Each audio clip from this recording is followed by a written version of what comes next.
Welcome everybody to the Sparx Systems YouTube channel. My name's Scott, and today I'm joined by Stephen. So welcome, Stephen. How are you today? Very well, Scott. Always glad to be here. That's great. So I understand that we're going to look at the alignment panel today. So can you tell us a little bit about the alignment panel? Thanks, Scott. The alignment panel is on the layout ribbon. So I'm going to just open that up quickly and have a look at that. And you can see that it is the third panel along here. And you can see it's got a number of icons on there. None of those are able to be selected at the moment because we don't have any elements selected. But as always, Scott, let's start with focusing the work that we're doing by setting a perspective. Up in the top right-hand corner of the application, this morning I've been working on some work with strategy models and risk models and a range of other models in the strategy domain, mind maps and all sorts of things. But let's focus on UML. So we're going to select the UML perspective, and we'll say all UML, both structural and behavioral. The application now focuses in on just the UML work that we're going to do. So let's have a look at an existing diagram that we've already done. So I can use these navigation cells to move through to different diagrams. Let's move through to this class model here, and then let's find this in the project browser. I'm going to say find in the browser. There it is there. And let's have a look at this other diagram that we've got co-located there called class model meter focused. Now, Scott, this is something that in my consulting work I see quite regularly. The layout of this diagram is not optimal and quite distracting to an audience. One thing I want you to understand about this particular presentation is it has been set into info view, which we've done a video on a little bit earlier in the series. And that view allows us to be focused on a presentation for a business or a non-technical audience. You notice that it doesn't have any of the same kind of technical information. If I flick back to the class model, and you can see, if you look at the parking meter here, it's got some metadata, some information about changes and features, and some notes. So flick back here, you can see that that one there has got attributes, operations, receptions, and things. But let's have a look at this, Scott. So the modeler here has very sensibly put it into information view, but the layout is completely distracting to the user. It's not, it doesn't make it easy to understand what's happening. Let's look what we can do. We can just select an element and drag it with the mouse. I can also select the element and hold the shift key down and move that down like that. So I can do things. So what does the shift key actually do? So what it does is it sets the ability to use the little arrow keys on your keyboard to move that element around. So that gives you greater control. Exactly. That's exactly right, Scott. If I'm doing it with my mouse, and doing this, it's sometimes hard to get it, completely lined up. So I can do that, and we're going to show you some other ways you can do this a little bit later. But we can move it with that keyboard, and I can also change the size of that element as well by holding the control key down and using the arrow keys. So shift and arrow keys to move it, control and arrow keys to change the shape. I can multi-select elements and move them as well. So notice we haven't actually used the alignment panel yet, but we're just showing you how you can do this manually and quite easily. Yeah. So very useful. And I can change the size of multiple elements. Now I've got the control key held down, and I'm going to change the size of those elements. Now, alignment is an important thing. Like I said, it gets rid of the noise. It creates an ability to see the semantics of the model rather than being distracted by these kind of things. So on this alignment panel, we've got this icon in the bottom corner here. Now, we've got two options here: standard grid and smart placement. Smart placement is one of my favorites, And let's just enable that for a minute and have a look what happens. When I get an element, you can see now these smart placement little lines have popped up and showing me, that my element is aligned in a particular way. So here I want it to be aligned with the center of that one. You can see that, and it's spaced the same distance from that other element. But let's put that back and let's go to our manual placement or manual grid. I'm going to enable the grid, and I'm also going to show the grid. Yeah. So now you see that there's some icons or a little like graph paper, if you like, there. That's reminds me of the maths days where you'd have the dots to make sure your charts would line up properly. Yeah, it takes you back, Scott, for sure. But watch what's happening when I do this. You may not be able to see it, but it's clicking into one of the grid lines. So I can set the grid lines at different distances apart, like you can get different graph paper for different levels of fidelity. But that's working there. So we can do that. But let's now look at our alignment panel. Now you notice I've got an element selected, Scott, but I don't have any ability to use any of these. And that's because these icons work on when you've got multiple elements selected. So I need to have 2 or more elements selected to make that work. And that makes sense because let's imagine that, let's go back to, this kind of, this shape that we had before. Let's do that, and let's, make these ones a bit longer. So, all these elements are kind of, different sizes and things. And so we want to make, start making our diagram look sensible.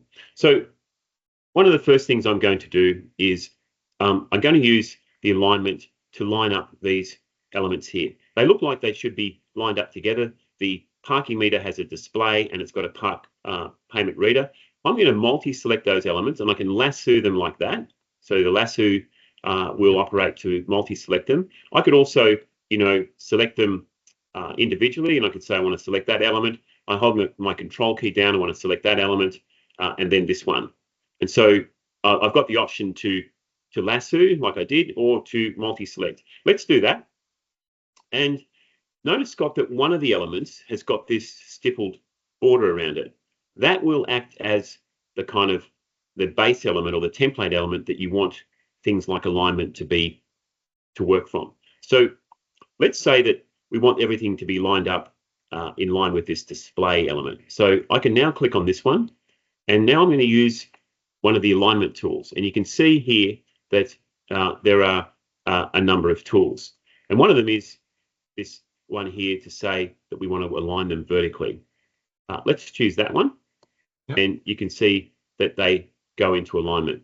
Now, if I didn't like that, I can just go Control Z and put that back again. And so, the layout is a flexible, it's a work in progress, and you can keep, changing things the way that you want to. Now, one thing that I like to do before I do that is that I like to get the elements the same kind of basic shape. So these ones are kind of all different shapes and sizes. The parking meter has got a lot more information in it, so I don't want to change the width of that, the length of that, but I would like to change the width to make them all the same. So with that selected, those 3 selected, I lassoed them there. The parking meter is the one with the stipple border. It's the one that's going to control the alignment options. I'm going to say make the same width. So I've got 3 options there. Make the same height, make the same width, or make them all the size, the width and the height the same. So again, I'll choose that one, and you notice that they're all the same height. But I don't really like that. You can see there's some extra space there. So again, I'll Control Z out of that, and this time I'll just choose the same width. There they are. And now I want to line everything up with the display. So I select that element as being the base element, and now I'm going to choose my alignment things. And so now they're kind of lined up nicely. They're the same. The bottom, the top one and the bottom one are the same size.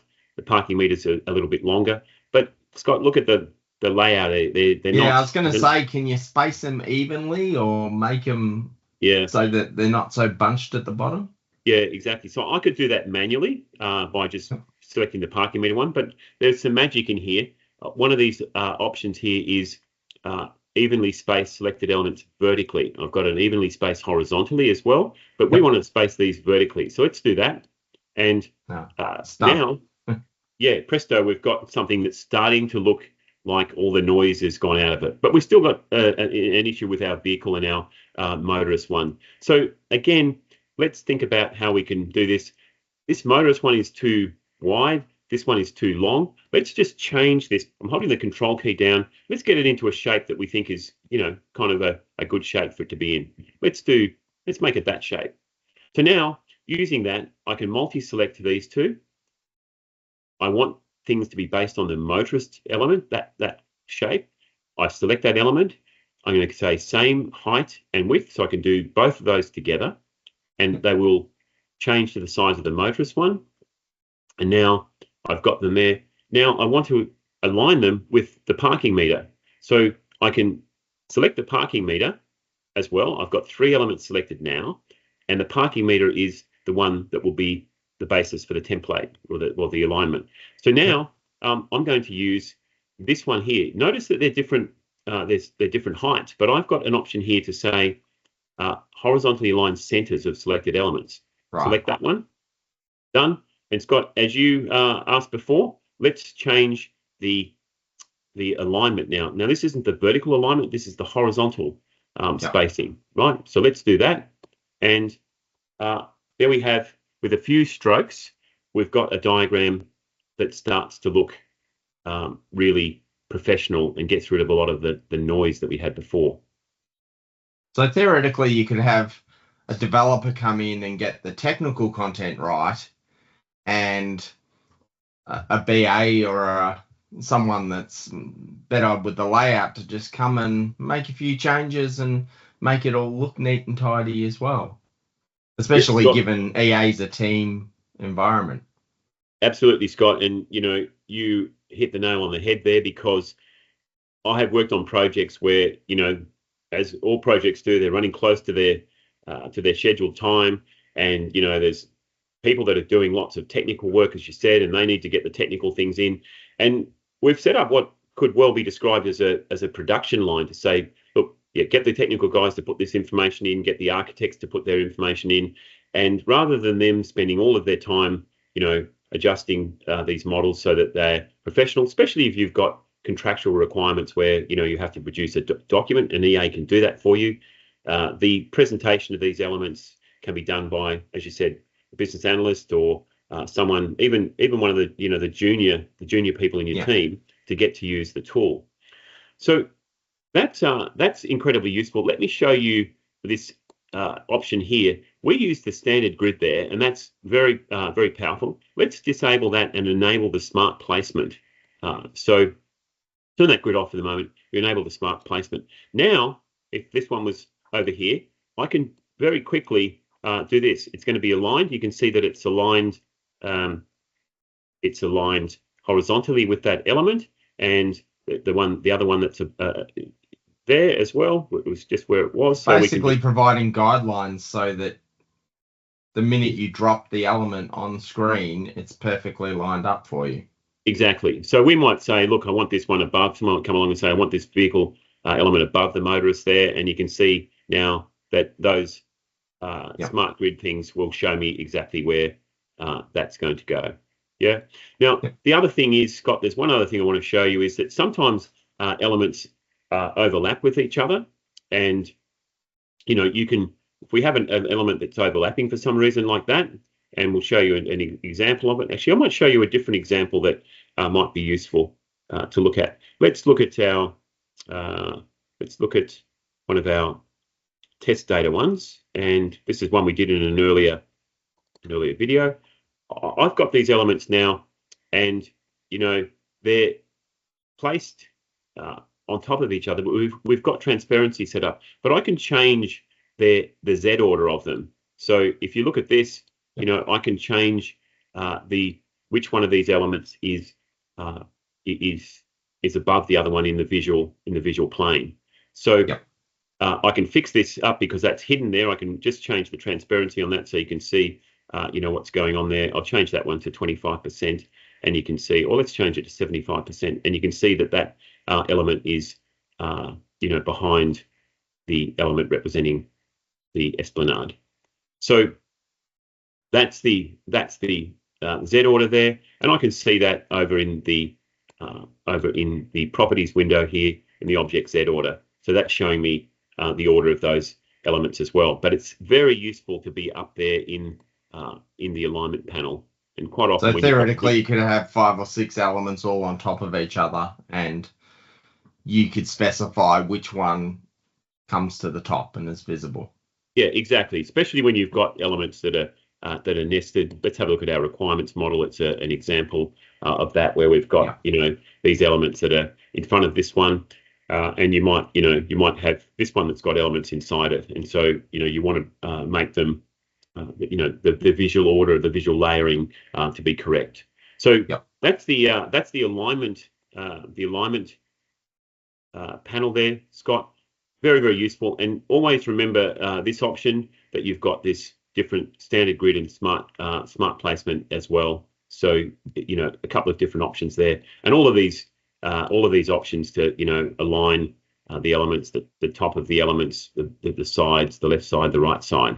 So it's a very useful set of features to create very well aligned and semantically relevant diagrams to display to your audience.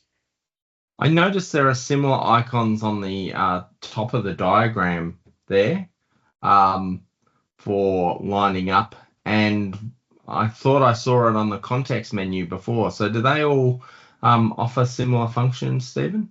Yeah, they all do the same thing, Scott. So it's the tool has got so many different types of users. Some people are diagram focused, some people like ribbons, some people like document based things, some people like diagrammatic things.